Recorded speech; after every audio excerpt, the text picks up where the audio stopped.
Love is a powerful drug, capable of turning a sober person into a blind fanatic, ready to justify any absurdity. It makes us believe in things that don't exist and blindly turn a blind eye to the obvious red flags that no longer just loom on the horizon, but slap us in the face. But what if behind those beautiful words and tender glances lies something more than just a bad character?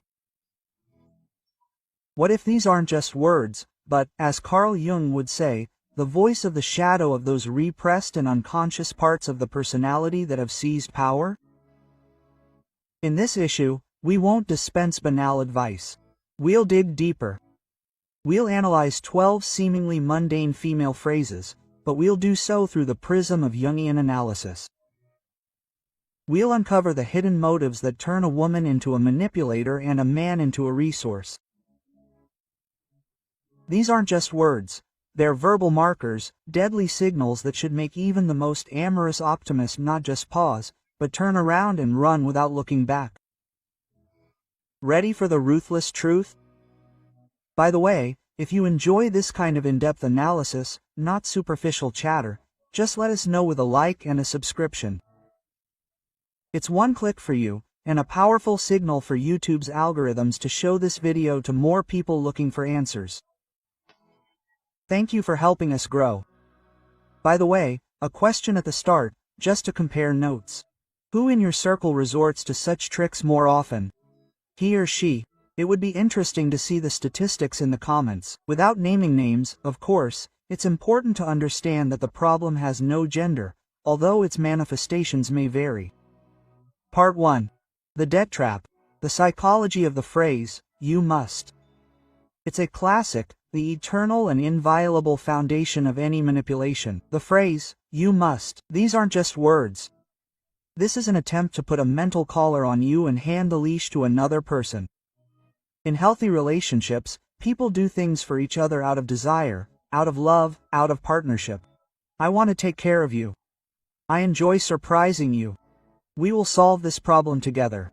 Do you feel the difference? This is a position of choice, a position of strength and generosity. The phrase, "you must," instantly changes this paradigm. It shifts the relationship from the plane of free choice to the plane of debt slavery. You are no longer being asked to do something, you are being ordered. And it doesn't matter how it is presented. A real man should provide. You must do this for the children. You yourself wanted it. So now you must. It's all a smokescreen behind which hides an infantile and egocentric position. There are my desires, and it is your duty to satisfy them. From Jung's point of view, behind this phrase there often lies an unrealized paternal figure in a woman's life or an underdeveloped inner man, her animus. She's incapable of self-reliance, so she projects this function onto her partner, demanding that they be the inner core she lacks. She's not looking for a partner, but a parent, a sponsor. And as soon as you agree to this duty, you cease to be a loved one and become a walking ATM or problem solver. No matter how much you give or do, it will never be enough, because you're trying to fill a bottomless inner void, not satisfy a reasonable request. Therefore, the first and foremost defense is a complete and total refusal to play this game. There is only one correct internal response to the phrase, "you must have." I owe no one anything except to be true to myself and my principles. Any action taken under the pressure of duty only breeds dull irritation and kills love. Remember, you may want, but you shouldn't. Part 2. Queen of Anarchy. The double standards of the phrase, "but I shouldn't." And here's the other side of the same counterfeit coin. This phrase almost always goes hand in hand with the previous one, creating the perfect toxic cocktail. As soon as you, overwhelmed by a sense of duty, dare to ask for anything in return, you're immediately met with an icy rebuff, "I owe you nothing." At that moment, your entire world should turn upside down, because this isn't just a refusal. It's a unilateral declaration of independence. This is the moment of truth that reveals the very essence of this relationship. It wasn't a partnership, but a one-sided game. There's your duty, which is sacred and unquestionable, and there's her freedom, which is absolute and non-negotiable. She easily says, "Darling, I don't like the fact that you communicate with your male colleagues outside of work hours," and hear in response, "You're not my husband, I don't owe you anything." Do you feel the difference? This is not defending boundaries. This is a direct indication of your place. You are a nobody, a function, a temporary fellow traveler, whose opinion means nothing. In Jungian psychology, this is a pure manifestation of the shadow, that selfish, immature, and absolutely unprincipled part of the personality that does not recognize any rules except its own desires. Such a woman is not looking for an alliance, she is looking for convenience. As long as you are convenient, she is there. As soon as you demand reciprocity, you become inconvenient, and she will easily reject you, because an emotional connection based on mutual respect was never there. Trust in such a person is impossible, in principle, because her loyalty does not belong to you, but to her own comfort. Such a phrase is not a reason for an argument, it is a death sentence for the relationship. She devalues everything you've done and makes it clear. Your contribution is worthless, and you can be replaced at any moment with a more convenient model. The only adequate response to this is to agree. Yes, you don't owe me anything, and I shouldn't tolerate this consumerist attitude, and leave. Part 3. The Curse of the Offended. Why are all men? This phrase is a toxic fog that poisons everything around.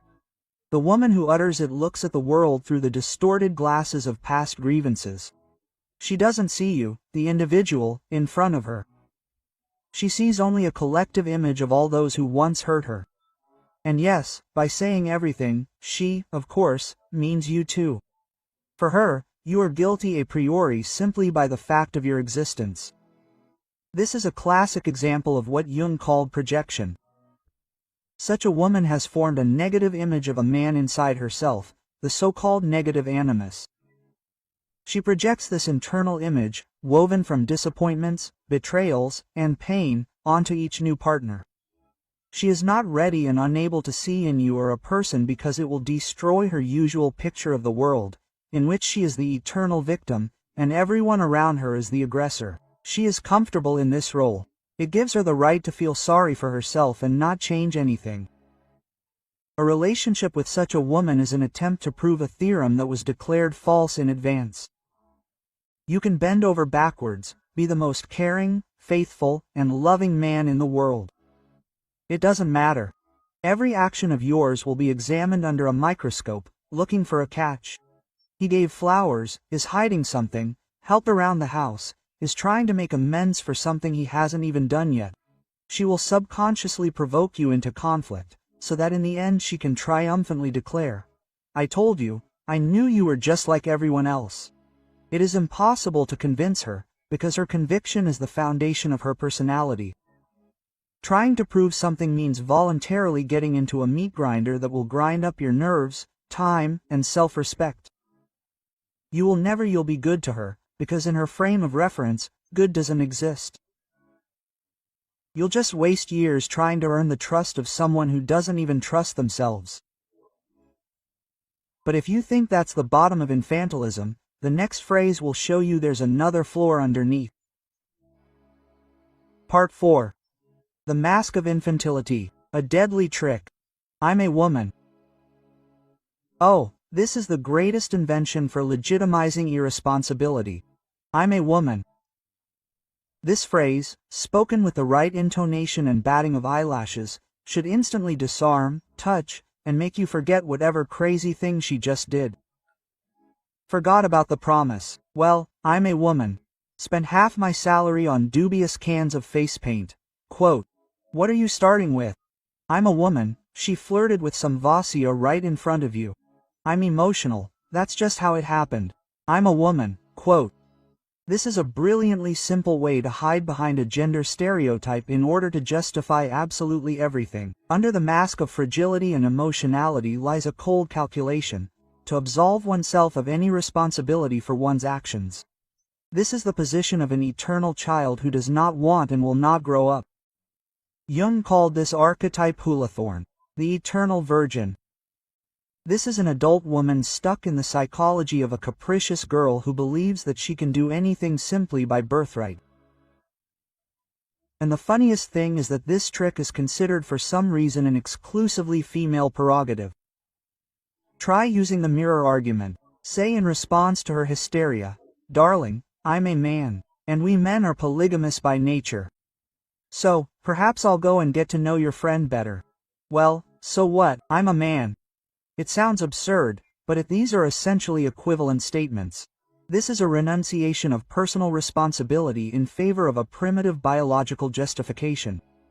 And at the end of this theater of the absurd, when a nearly 40-year-old woman calls herself a girl. "I'm a girl, I don't want to decide anything, I want dresses." This isn't just infantilism, it's already a clinical picture. A woman who hides behind the mask of a girl or a woman to do crazy things is not a woman. She's a manipulator who has found a very convenient way to live at your expense, make your decisions and not bear any responsibility for them. This is not nice, this is dangerous. Part 5. Emotional blackmail. How does the trap work if you love then? This phrase is a real slow-acting poison. It strikes not at logic, but at the very heart, turning the brightest feeling, love, into bargaining chip and an instrument of blackmail. If you truly love me, you will marry me. If you loved me, you would take me to the seaside. I would have figured it out myself. There's not an ounce of love in these constructions. It's a cold, calculating ultimatum.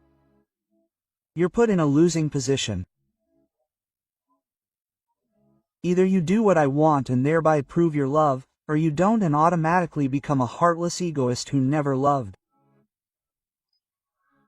There's no way out. Your own desires, possibilities, plans, problems, all of this is nullified. Only what you want exists, and it becomes the sole basis for your love. From a psychological perspective, this is one of the most destructive manipulations. It creates a constant feeling of guilt and anxiety in a man. He's forced to constantly prove his feelings, as if he were a defendant in an endless trial. And the more he proves, the more is demanded of him. Today it's the sea, tomorrow it's a new car, the day after tomorrow it's time to give up on seeing friends. A blackmailer's appetite grows proportionally to your willingness to make concessions. It's a bottomless barrel that can never be filled. Such a woman doesn't seek your love. She seeks power over you. She doesn't need your feelings, but your submission, which she gets by playing on your fear of losing this love. True love doesn't require proof. It manifests itself in actions taken voluntarily. She says, "I understand that you're tired, let's postpone the trip, or does your opinion matter to me?" Quote, and blackmail says, "Your feelings are nothing, my desires are everything." As soon as you hear, "If you love, know that they are not trying to caress you, but take you hostage." Part 6. A blow to self-esteem. Devaluation through the phrase, "I can manage without you." This phrase, thrown in the heat of an argument or in response to your attempt to help, sounds like a gunshot. It can disguise itself in different formulations. "I will decide everything myself. Don't interfere. I know better. I don't need you to do this." But the essence is one. Total devaluation of you as a partner, as a man, as a person. In an instant, everything you did and meant turns to dust. This demonstrative statement of self-sufficiency, which is actually a cry for help from her wounded pride. She needs to be shown where your place is. She needs to prove, first of all, to herself that she is strong and independent, and you in her life are just an option that can be easily discarded. This is a shock preemption. She humiliates you so that you don't have time, as she thinks, to humiliate her. She throws you out the door verbally, so as not to find yourself behind her in reality. Carl Jung would say that this is a defense mechanism of overcompensation. Behind this ostentatious strength and independence almost always lies colossal self-doubt and fear of abandonment. A person who is truly confident and self-sufficient does not need to constantly shout about it and humiliate a partner. They just live like this. And when this becomes a weapon in an argument, it always speaks of deep inner weakness and fear. Of course, more often than not, this is just manipulation, a bluff. But even if it is not meant seriously, the very fact of uttering such words speaks of a lack of basic respect and understanding of what family and partnership are. You don't say this to your loved ones. You say to your loved ones, "We can do this together. Your home is where I am. I'm always on your side." And the phrase, "I can manage without you." This is essentially a statement about leaving the team, and it should be taken very seriously. Just a moment. If you've watched this far and even once mentally said, "Damn, this is about me," put a simple plus in the comments. Let's see how many of us are here. Part 7. The Myth of the Real Man.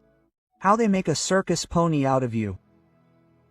And here comes the heavy artillery. This manipulation strikes at the very core of male identity, at his warrior and protector archetype. A real man would do it, a truly strong man would not refuse.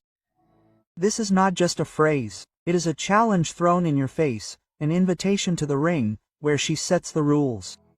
And you must prove your right to be called a man. They take you for a ride, playing on your desire to be strong, significant and needed.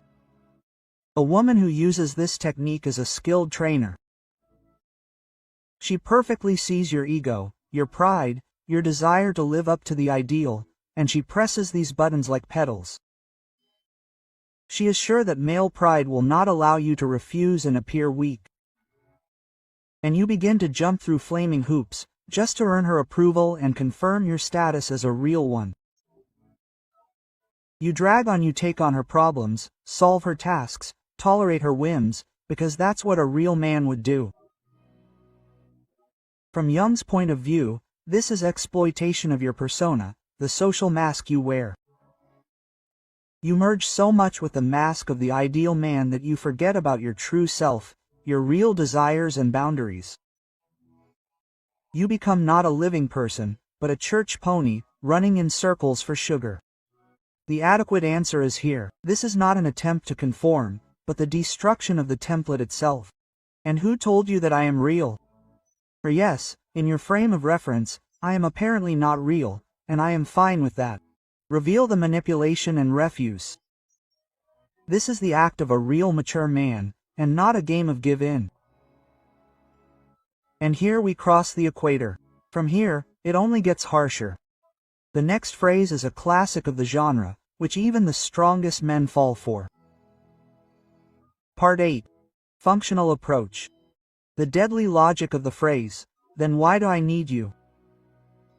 If the previous phrase hit your ego, this one hits you in the gut, knocking all the air out of your lungs. It comes the moment you first dare to set your financial or household boundaries. "Honey, I can't cover your car repairs right now. Come on, you can do it from your salary." Single quote, and the icy response comes back. "Then why do I need you?" Stop, rewind, listen again. This phrase contains the whole truth about her attitude towards you. It is the quintessence of consumerism. A person tells you in plain text that she does not see you as a person, not a beloved man, not a partner, but a set of useful functions. You are a wallet, you are a problem solver, you are a free taxi driver and a jack of all trades. And if any of these functions fails or refuses to work, then you become completely unnecessary. You are not loved, you are used. And as soon as the resource runs out or refuses to obey, it is written off as unnecessary. Here we see the manifestation of the shadow in its purest, undisguised form. This is the voice of cold, cynical egoism, which is incapable of empathy and love.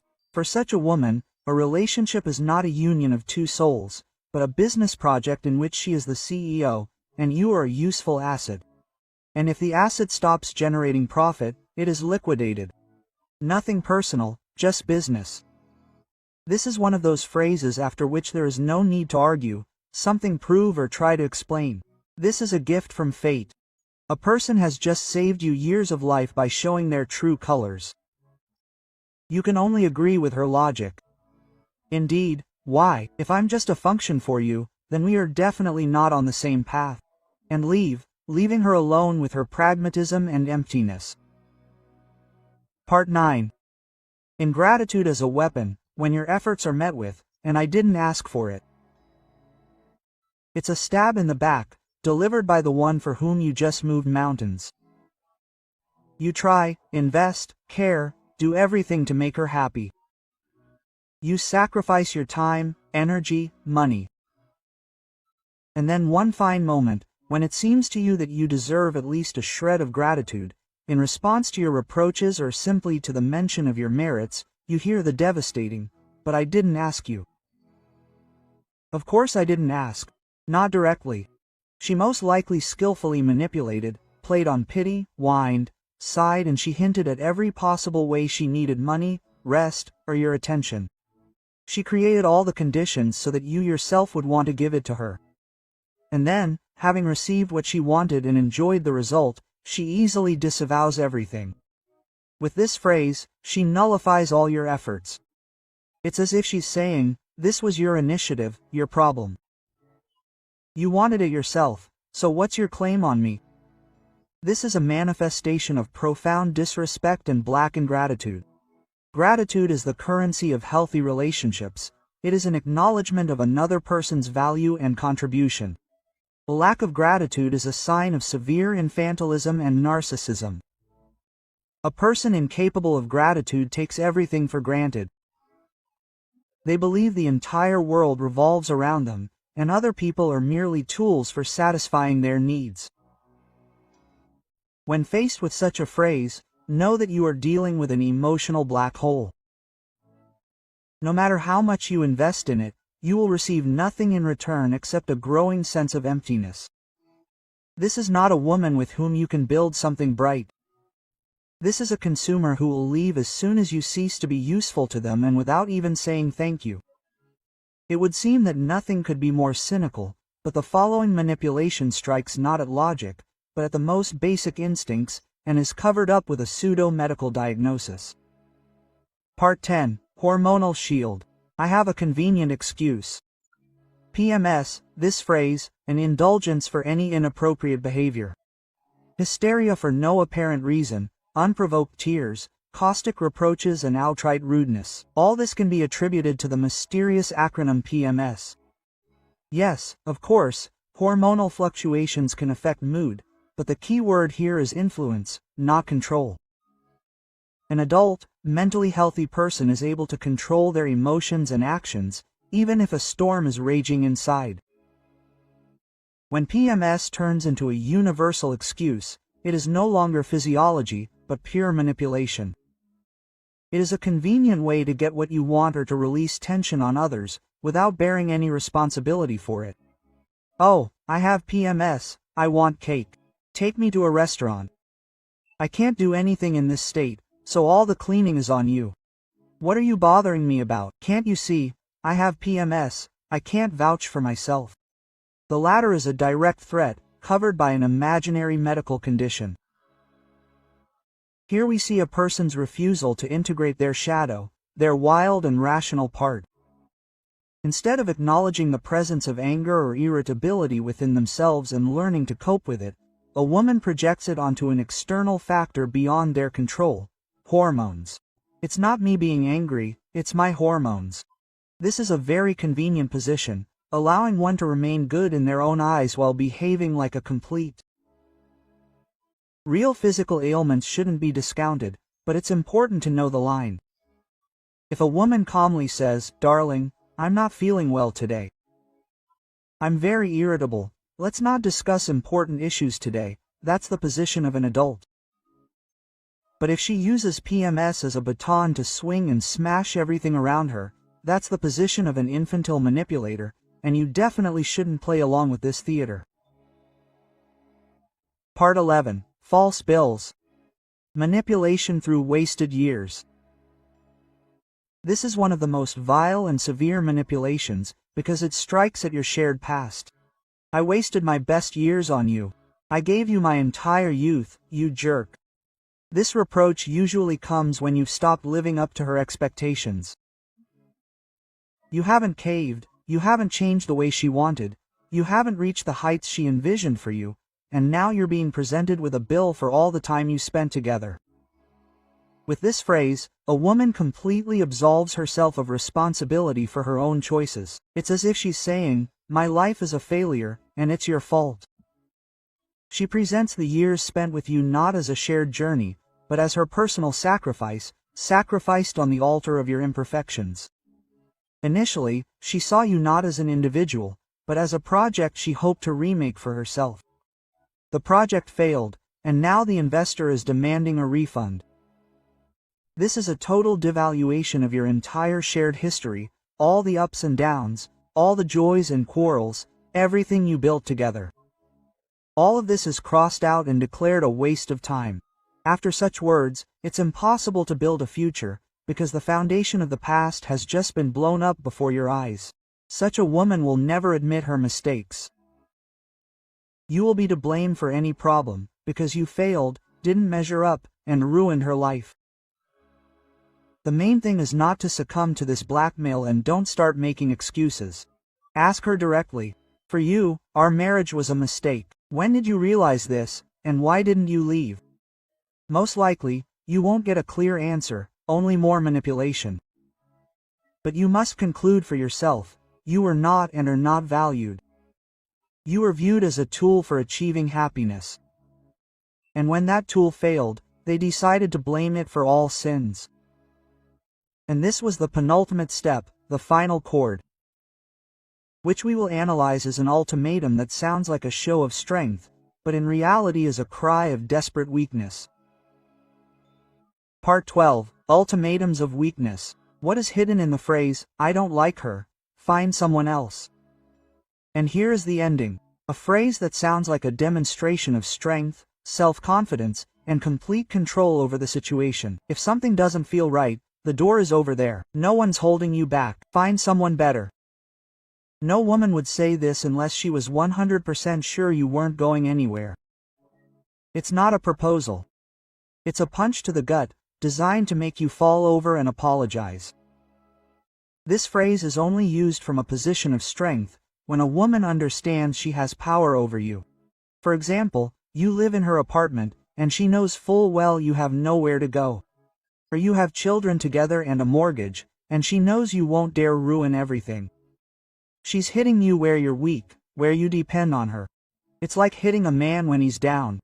She revels in her perceived power, the desire to show who's boss and put you in your place. But the paradox is that this phrase is a marker of colossal inner weakness and insecurity.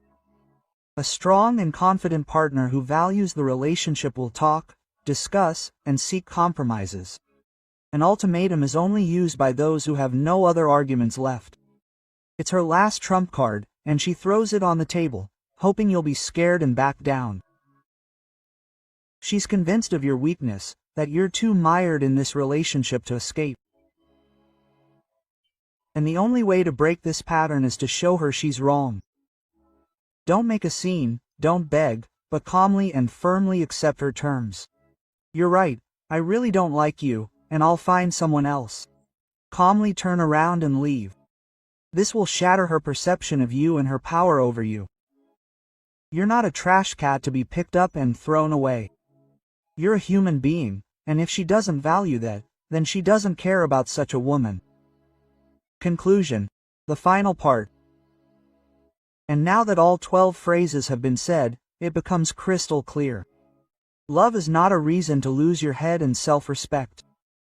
If you've heard words like these, they're more than just warning signs. They're a deafening alarm, sounding a warning bell for your relationships and, more importantly, your self-esteem. These aren't just poorly worded phrases. They're symptoms of deep toxicity, corroding you from the inside like rust. Not every relationship is worth holding on to until the very end. Sometimes, running isn't cowardice, but the only true and sensible option. Because beyond these toxic relationships built on manipulation and consumerism, there's a whole other world. A world where you'll be valued, respected, and spoken with completely different words. Words that come from the heart, not from a wounded ego or childish desires. Now comes the main question, which requires an honest answer. Which of these phrases have you not only heard but also forgiven, repeatedly convincing yourself that she didn't mean it that way? What kept you staying? Fear of loneliness, financial obligations, or the hope that she would change? Now press pause and write your answer in the comments. This is important not for us, but for you, to formulate and see your situation from a different perspective. And for those who are going through the same thing right now, your time, your nerves, and your peace of mind are more valuable than any illusion, even the most beautiful one. Sometimes, to find yourself, you need to muster up the courage and leave. Run before it's too late.